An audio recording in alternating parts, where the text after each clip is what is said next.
Hello साथीहरू नमस्कार, तपाईहरुलाई मेरो भिडियोमा हार्दिक स्वागत छ। म चाहिँ बस्ने महाराज नगरपालिका वार्ड नम्बर 1 औराहा गाउँ हो मेरो गाउँमा चाहिँ धेरै लामो समयपछि यति धेरै राम्रो र ठुलो पानी परेको छ।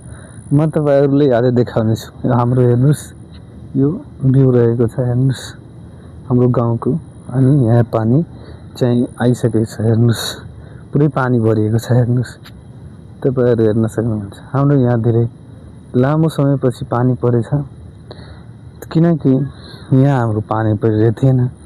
त्यही भएर हाम्रो यो बिउ पनि धानको बिउ चाहिँ धेरै सानो सानो थियो, रोपाइ सुरु भएको छैन हाम्रो गाउँमा। अब पानी परेछ, यति धेरै राम्रो पानी परेछ, अब हाम्रो गाउँमा रोपाइ सुरु हुन्छ। तपाईहरुलाई म देखाइरहेको छु, यो हेर्नुस् आज पानी परेको छ। राति पनि पानी ठुलो परेको थियो, आज दिनमा अहिले भर्खर पानी परेर गइसकेको छ।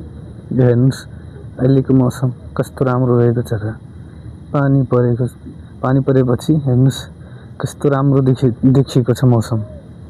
अनि तपाईहरुतिर कस्तो छ? तपाईहरुतिर रोपाइ भ्याएको छ भने कमेन्ट गर्नु होला। हाम्रो यहाँ त सुरु भएको छैन। ल मलाई चाहिँ फलो गर्नु भएको छैन भने फलो गर्नु होला र लाइक गर्नु होला र आफ्नो साथीहरुसँग यो शेयर पनि गर्नु होला। हस्, मेरो भिडियो हेर्नु भएकोमा हार्दिक धन्यवाद साथीहरु।